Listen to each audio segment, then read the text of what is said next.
Bueno, ¿sí se ve, muchachos, la presentación de alcalosis y Sí. acidosis respiratoria? Ok.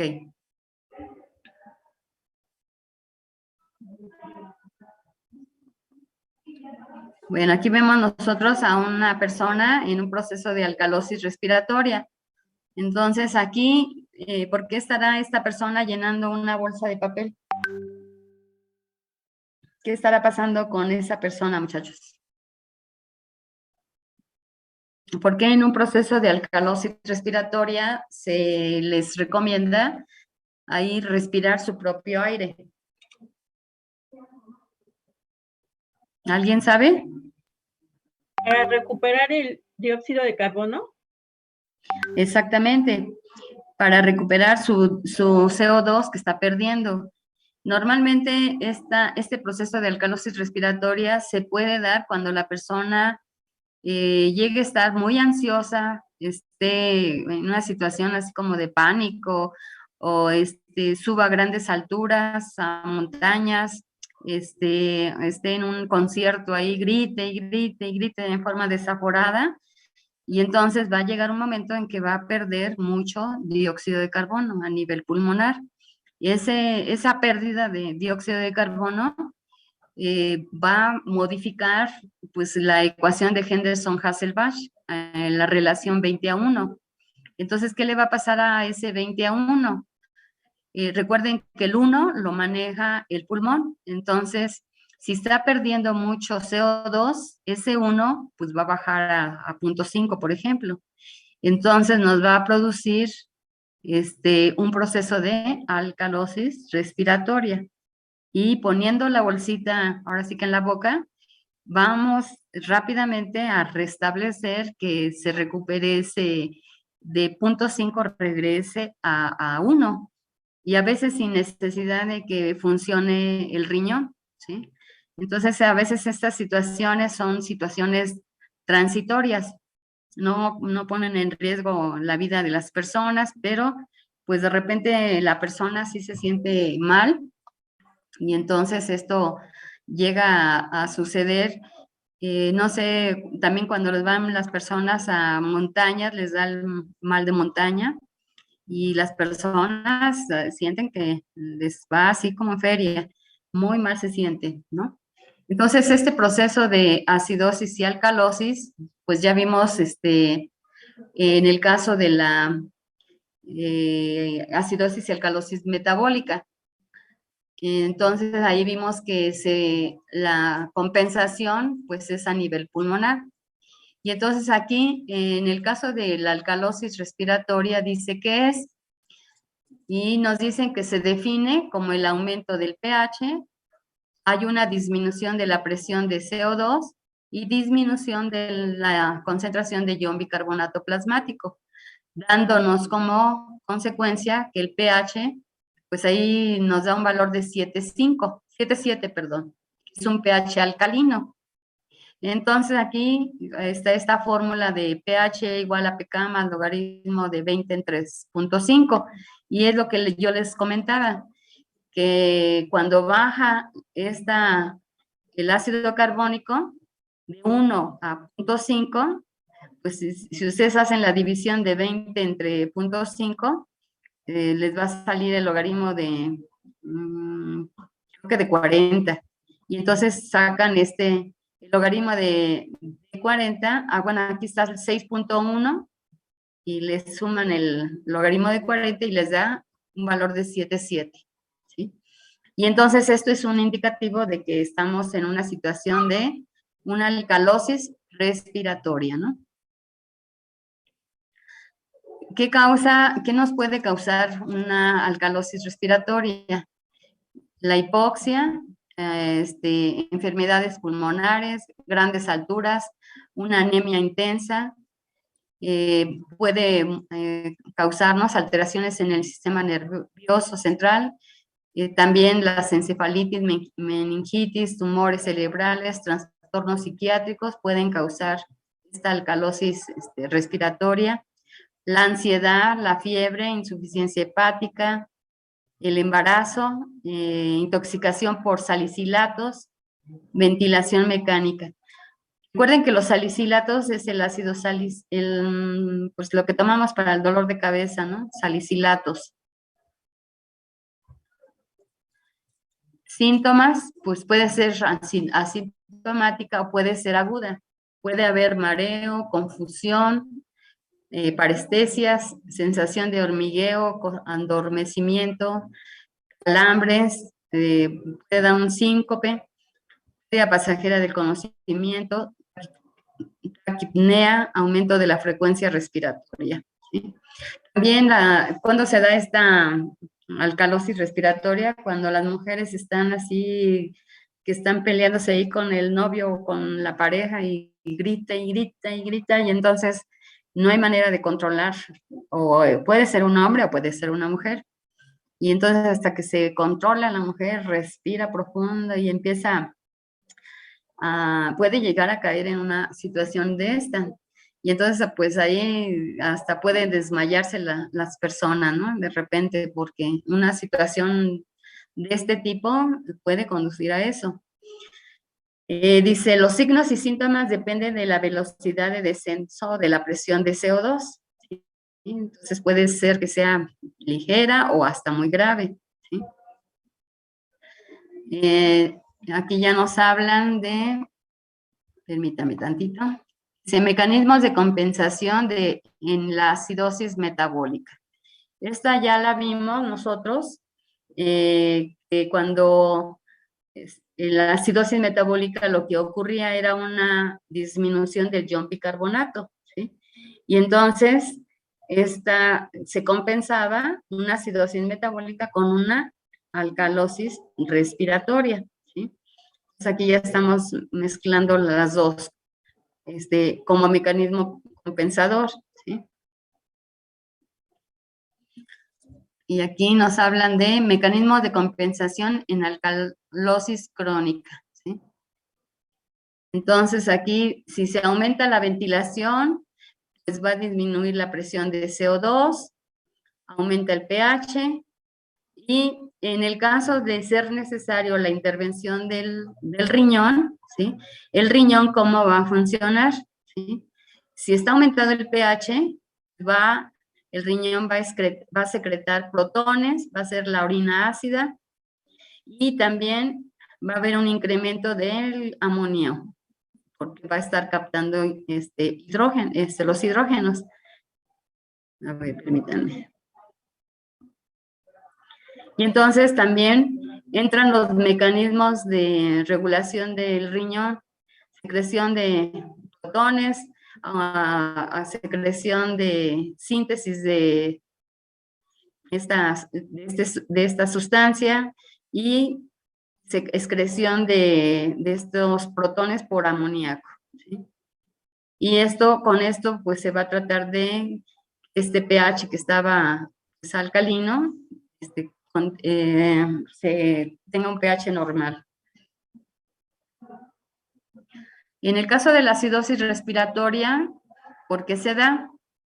Ahí, si la alcalosis será una pérdida de CO2 por pulmón, la acidosis pues, va a ser lo contrario, ¿sí? Vamos a retener CO2.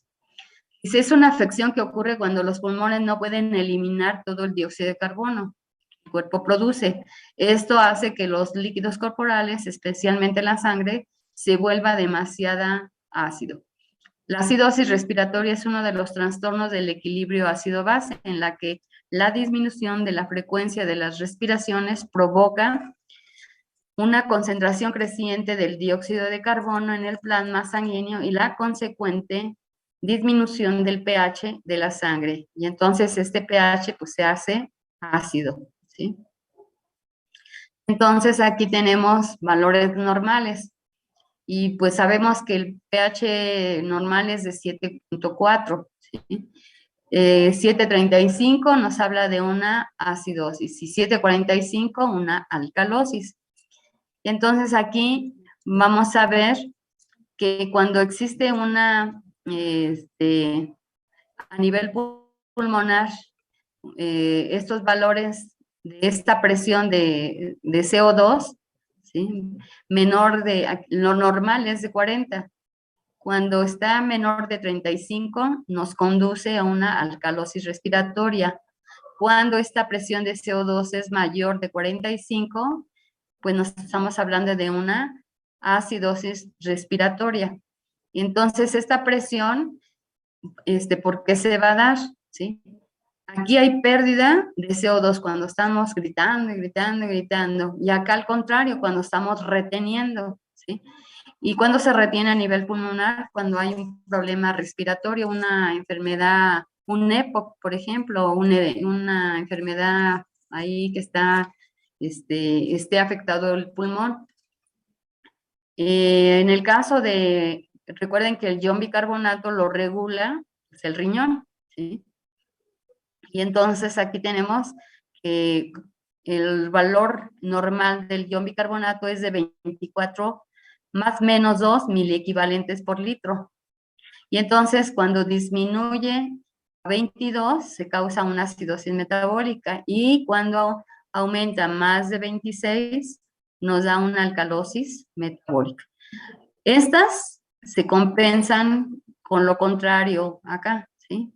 Entonces hay una, ahí esto ya lo revisamos cuando vimos esto de alcalosis y acidosis metabólica. Y también sucede lo mismo en el caso de alcalosis respiratoria. Una alcalosis respiratoria se va a compensar pues, con una acidosis metabólica. Igual, una acidosis respiratoria se compensa con una alcalosis metabólica, ¿no?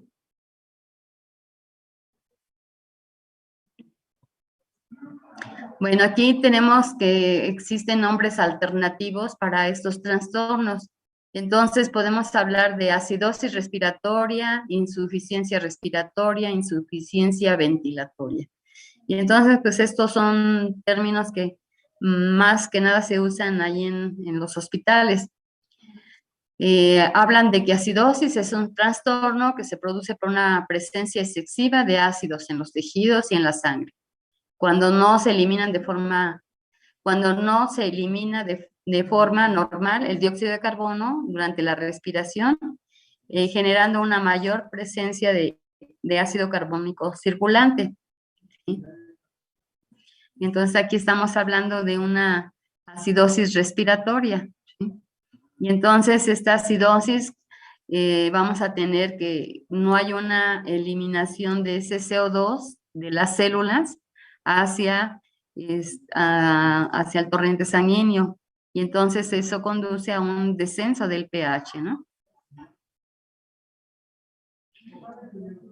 Y aquí vemos nosotros un cuadro donde se maneja allí la alteración primaria, alteración,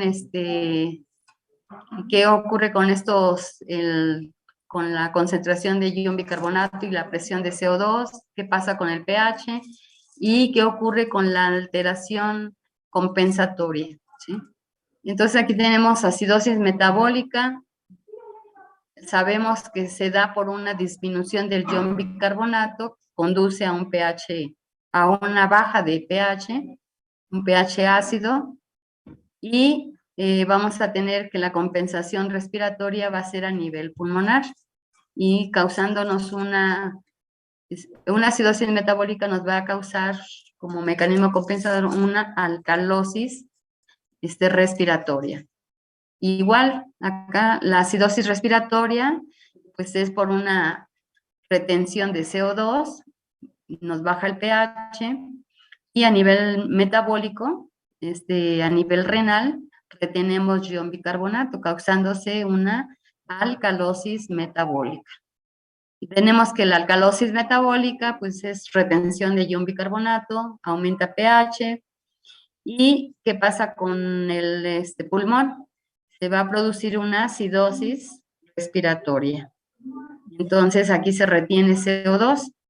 La alcalosis respiratoria está gritando y gritando la persona, pierde CO2, aumenta el pH, una alcalosis, y a nivel renal, ¿sí? Vamos a estar produciendo una acidosis metabólica, ¿sí? Excretando más ion bicarbonato.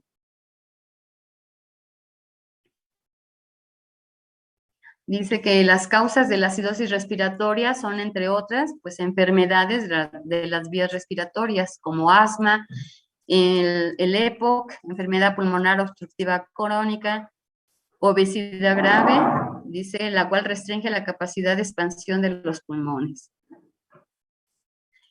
La acidosis respiratoria crónica ocurre durante un tiempo prolongado. Esto lleva a una situación estable debido a que los riñones incrementan los químicos corporales como el bicarbonato, que ayudan a restaurar el equilibrio ácido-básico. En el caso de la acidosis respiratoria aguda, es una afección en la cual el dióxido de carbono se acumula muy rápidamente y antes de que los riñones puedan retomar el cuerpo a un estado de equilibrio. ¿Y qué síntomas se presentan? Pues confusión, fatiga fácil, dificultad para respirar, somnolencia, ¿sí? Y aquí estamos otra vez, más o menos es el mismo cuadro, y aquí nos hablan de, en forma conjunta de estos procesos y las respuestas compensatorias, ¿sí? En una acidosis respiratoria, pues vemos aumento de excreción de ácido y resorción de ion bicarbonato a nivel de riñón. La alcalosis respiratoria, aquí también a nivel renal, pues hace los efectos contrarios de acá arriba, ¿no? La acidosis metabólica, pues vean, la compensación es a nivel de pulmón, hiperventilándose. Y la alcalosis metabólica es a nivel pulmonar, hipoventilándose.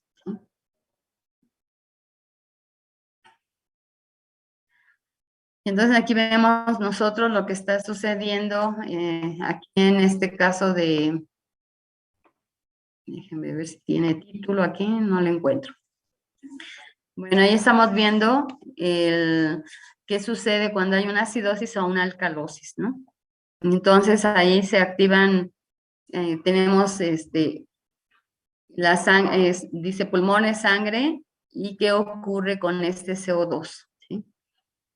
Vemos que de los pulmones, si la sangre pues va a estar en relación con el pulmón, y en el caso de la sangre esto está sucediendo dentro de los eritrocitos, ¿no? Y entonces dentro de los eritrocitos está la anhidrasa carbónica, se forma este ácido carbónico, aquí entra CO2 y agua, y este ion bicarbonato, pues si se liberan protones, pues nos causa acidosis, ¿sí?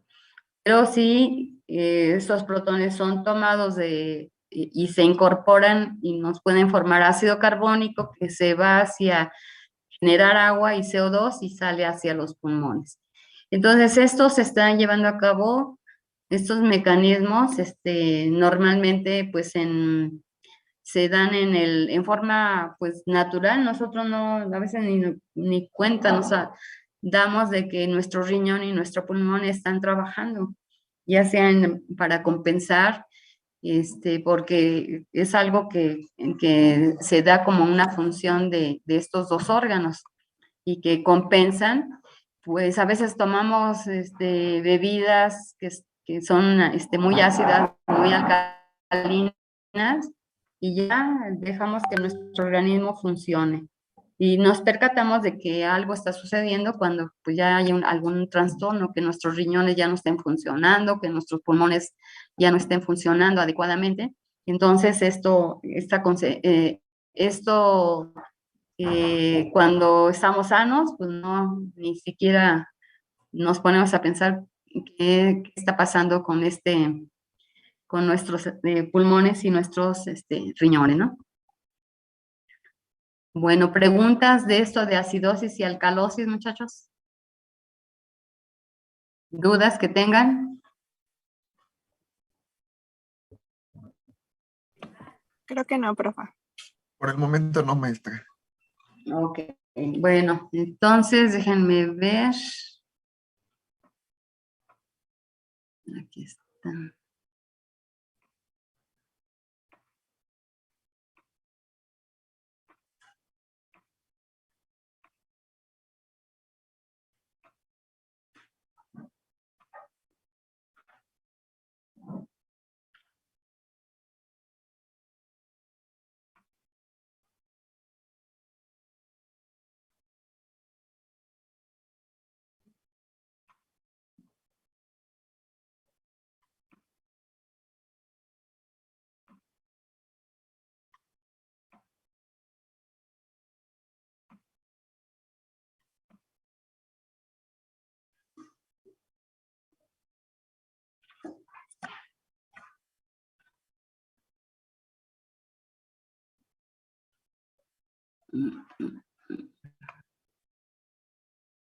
A ver, permítame tantito.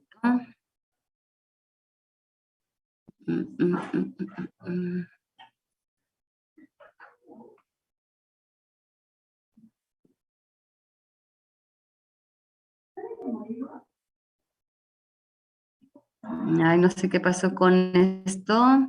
No. A ver, déjenme checar.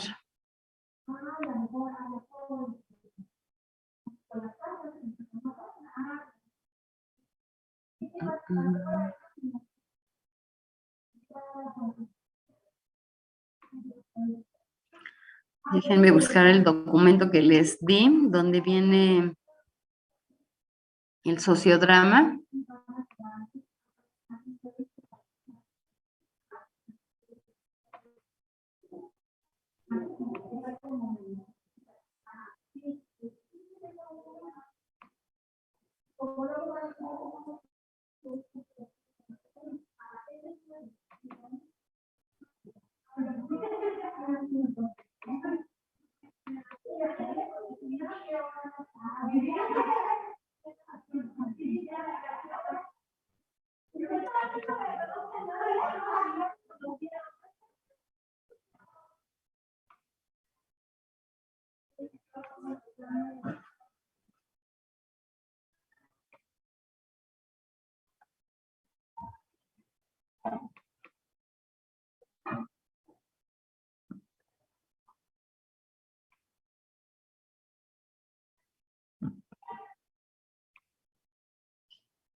Bueno, antes de revisar este documento del sociodrama, nada más que no lo encuentro, pero lo tienen ustedes ahí en las copias.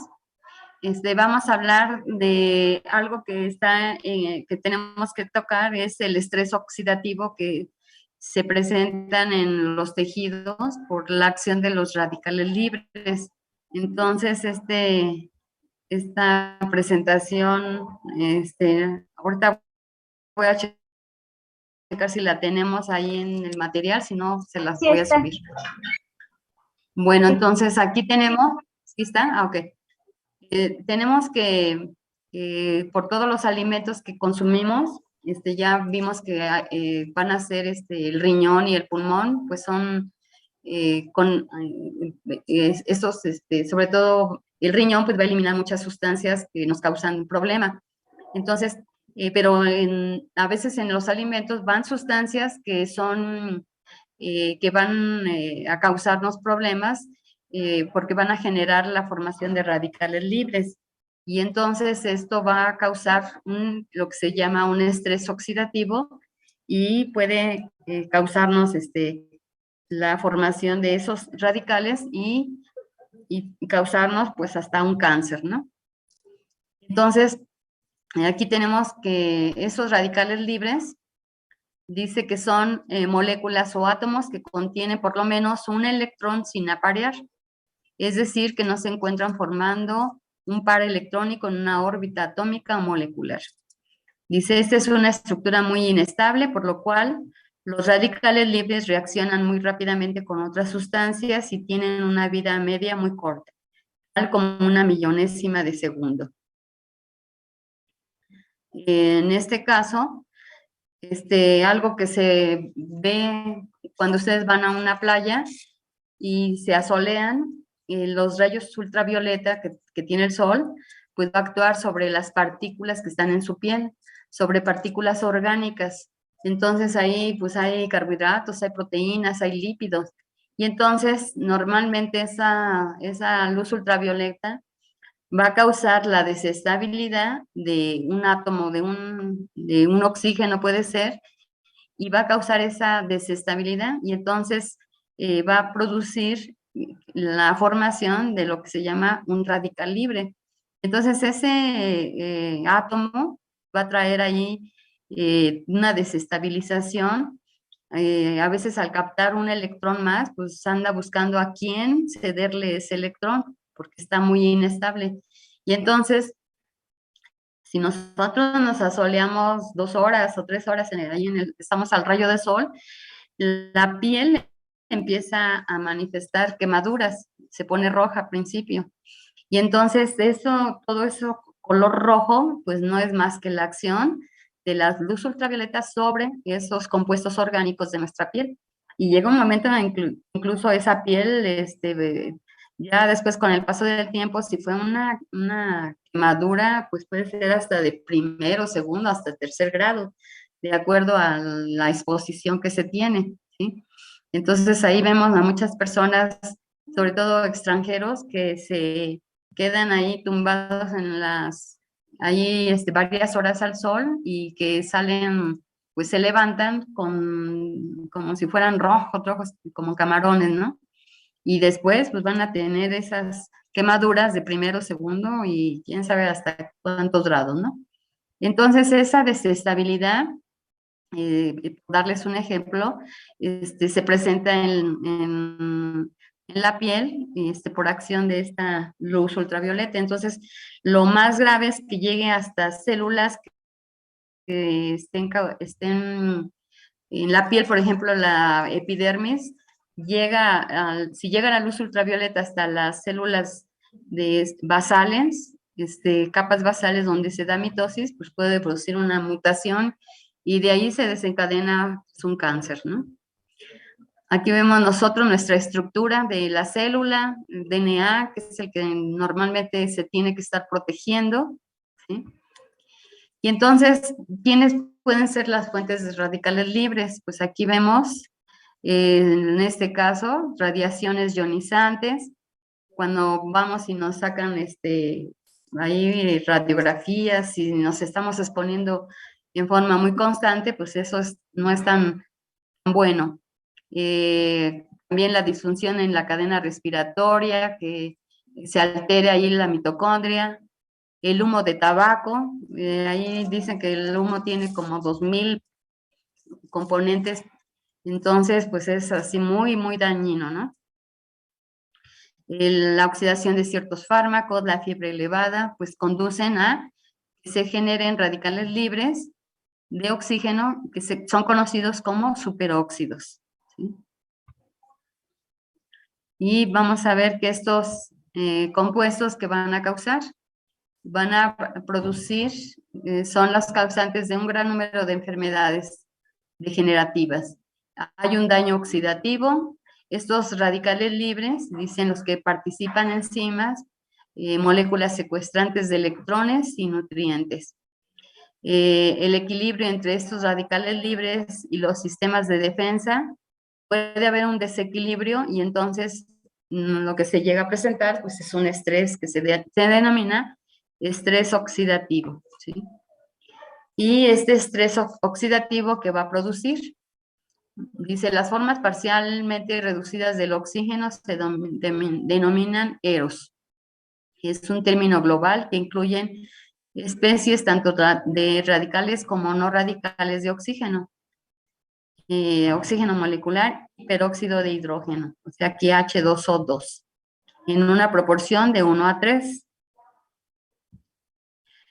Y aquí vemos nosotros, en este caso, estamos viendo ahí, dice el oxígeno, molécula en su estado natural, fundamental, pero que cuando este oxígeno llega a un electrón y es capaz, y entonces este ya se va a llamar radical superóxido, ¿sí?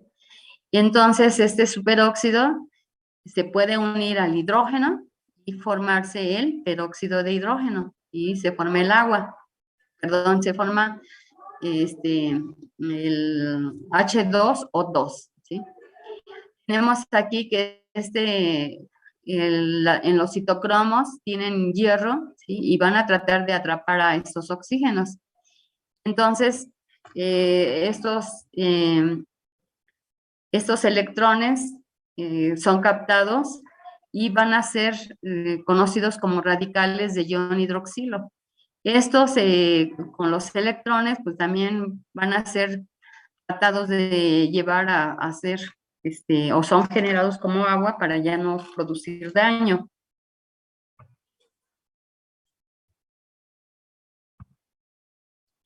¿Y qué es lo que nos puede causar en el caso de afectar a diferentes componentes orgánicos? Puede existir a nivel de lípidos, proteínas, DNA, ¿sí? Y en el caso de los lípidos, estas radicales libres producen una peroxidación, se llama peroxidación lipídica. ¿Y qué es lo que el daño que va a causar?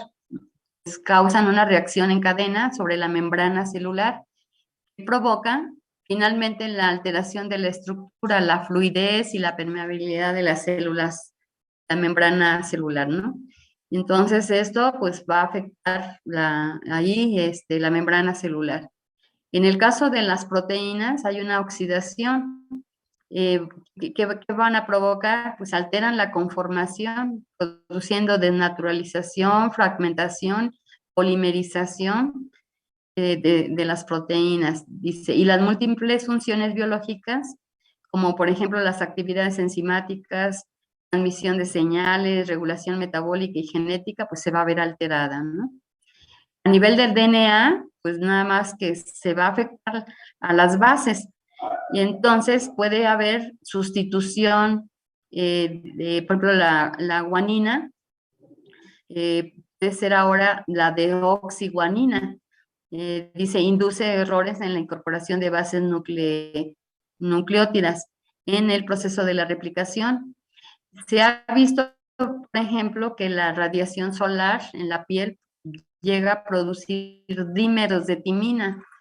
Sabemos que la adenina se une con adenina-timina, y entonces cuando llega la luz ultravioleta puede ser que en lugar de la adenina entre otra timina y se formen los famosos dímeros de timina, y entonces esto causa una mutación y pues ya deja de funcionar la célula.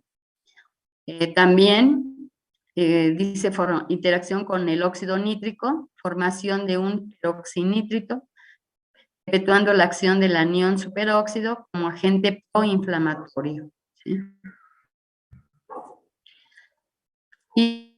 Y que también nos puede causar, pues, envejecimiento,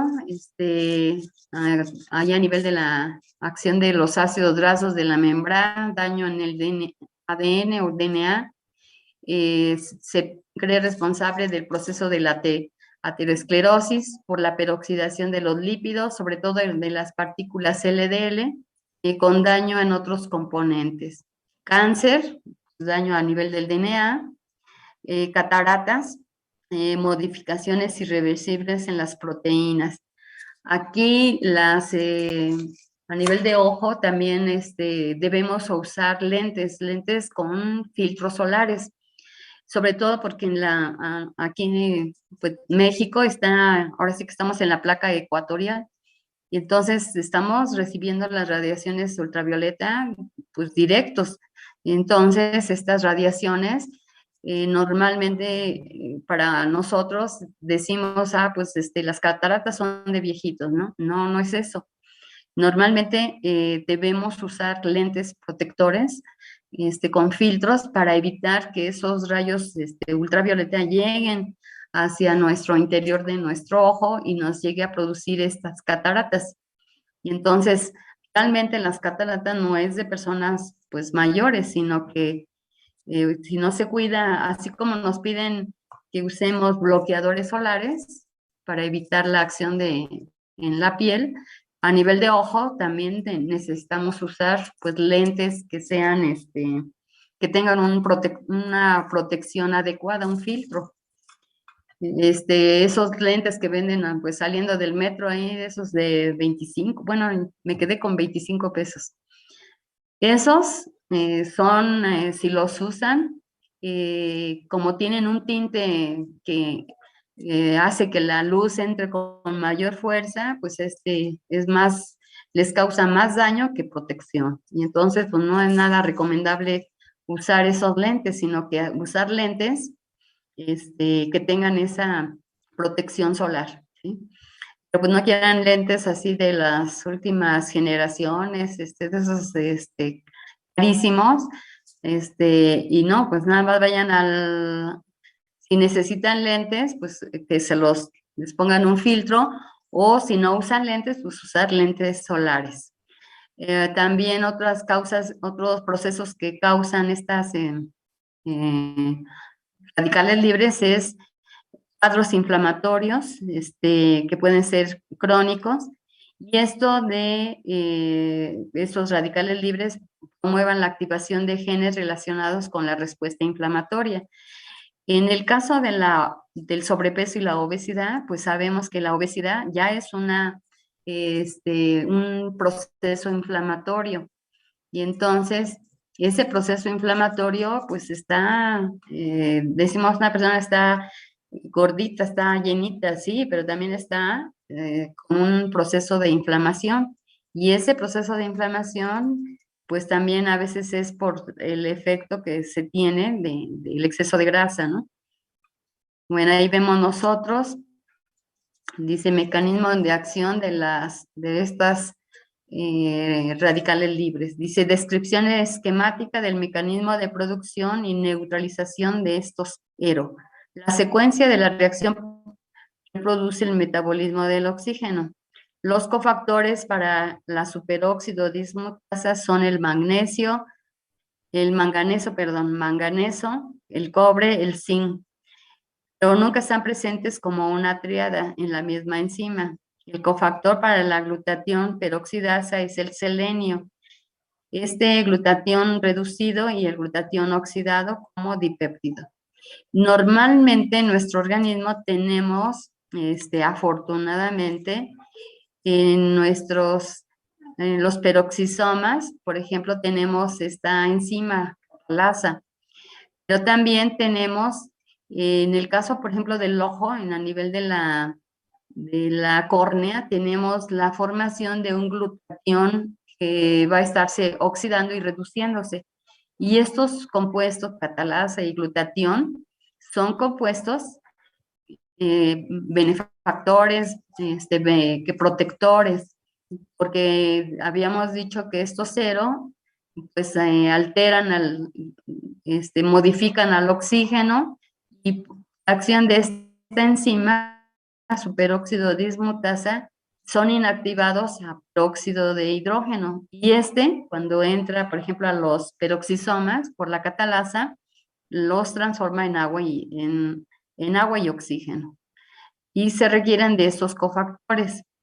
Y la glutatión peroxidasa, glutatión transforma este peróxido de hidrógeno en 2 moléculas de agua. Bueno, perdón, esto lo transforman en agua al final, ¿sí?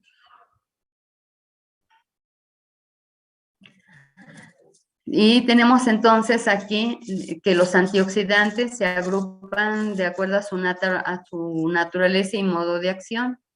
Y tenemos enzimas clasificadas con estas letras, estas siglas A o X, que actúan sobre estos radicales libres, degradándolos a moléculas menos nocivas. Tenemos estos compuestos en forma preventiva que van a secuestrar a los procesos que se iniciaron, oxidativos, tales como los metales de transición, el hierro, el cobre, los cuales pueden llegar a tener un electrón desapareado y acelerar la formación de estos radicales libres. O bien secuestradores de los radicales libres, que van a inhibir la cadena de iniciación de estos radicales y van a romper la propagación de la misma. Y para esto, pues también es muy importante la utilización y el consumo de antioxidantes nutricionales. Y pues se conocen dentro de los antioxidantes nutricionales, pues tenemos aquí sobre todo las vitaminas. Dice, diversos metales, cobre, zinc, selenio, manganeso, hierro, participan como componentes o cofactores de numerosas enzimas. Se clasifican como A o X. Y ciertas vitaminas, está la vitamina C, el ácido ascórbico, la vitamina E y la vitamina A. Está como representada por el alfa-tocoferol y el beta-caroteno. Y también está el ácido fólico, que van a actuar como secuestradores de los radicales libres. Entonces aquí, en este caso, estas 3 vitaminas, incluso pues a veces las venden en forma comercial las 3 y ayudan pues a estar inactivando a estos radicales libres y los podemos tener pues en nuestra dieta. Y entonces pues aquí nos ponen, dice la rueda antioxidante de los alimentos, ¿sí? Y entonces pues ahí esto nos va a favorecer que si tenemos esta dieta balanceada, pues no tengamos efectos de estos radicales libres.